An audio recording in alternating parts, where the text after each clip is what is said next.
In today's video, I am going to talk to you about how lifting weights does affect your jump shot. So, a lot of players ask, does weightlifting and lifting weights affect my jump shot? It does, but it doesn't affect it negatively in the long run.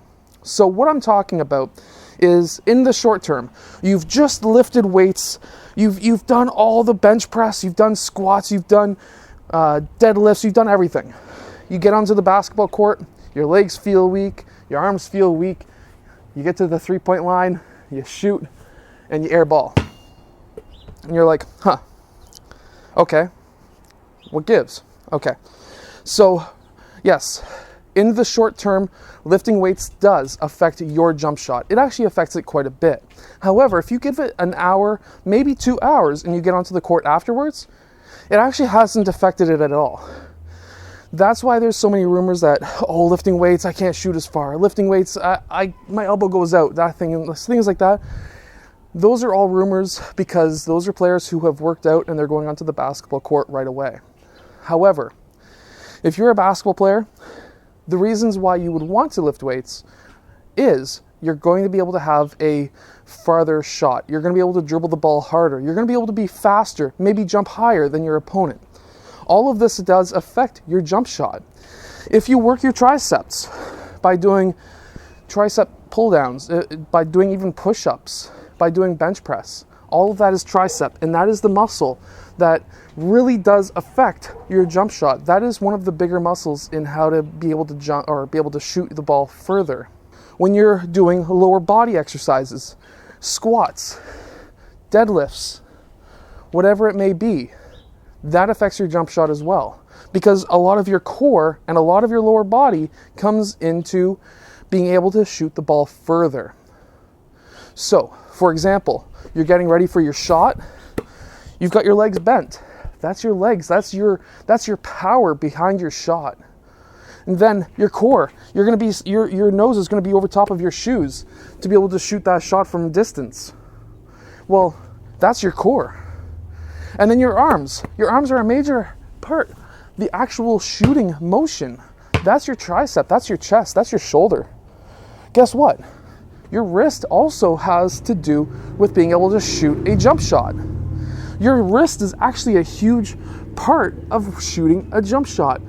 Your forearm is huge because if you think about it, what gives the flick? That is your forearm. The flick is what gives the ball rotation. You can tell the players who don't have strong wrist or strong forearms because a lot of those players are shooting, they're flicking their wrist, but they're not getting rotation on that ball. You want rotation on the ball because it's going to allow you to have that ball hit the rim softly so it bounces in. Does weightlifting affect your jump shot? Yes. Does it affect it negatively in the long run? No. Does it affect it positively in the long run? Yes. You've all heard the saying, if your shot is short, then you need to have more legs. You need more legs. That's lower body exercises.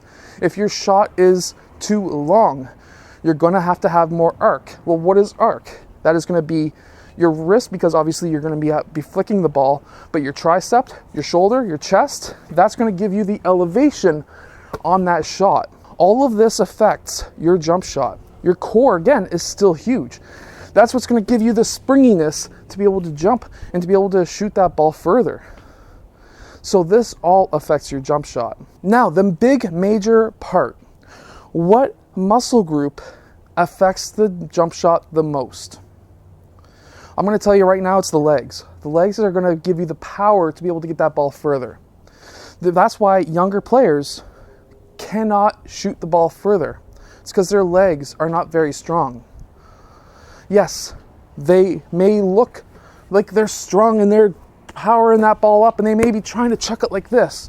But if they know proper form, it's their legs, because they really, think of it, that how much power are you actually putting into the ball if you're shooting within the high school 3-point line? You're really not putting all that much power into it. It's all your legs. And a lot of players, they'll actually decrease the amount they jump inside the 3-point line and use more of their arm.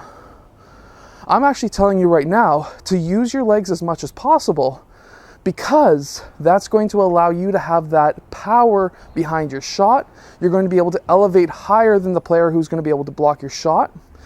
And then it's your core. Your core is your second most important. Yes, your upper body is the least important. Of course, everyone's going to be able to shoot within the three-point line if they get all of this in. When you start moving out past the three-point line into the NBA range, that's when you're going to need to really develop your upper body to be able to hit those shots, but also still really develop those legs, because that is the most important part of a jump shot, your legs. I hope that this video has helped you become a better shooter in basketball. If it has, hit that like button, subscribe, and I'll see you guys again next time.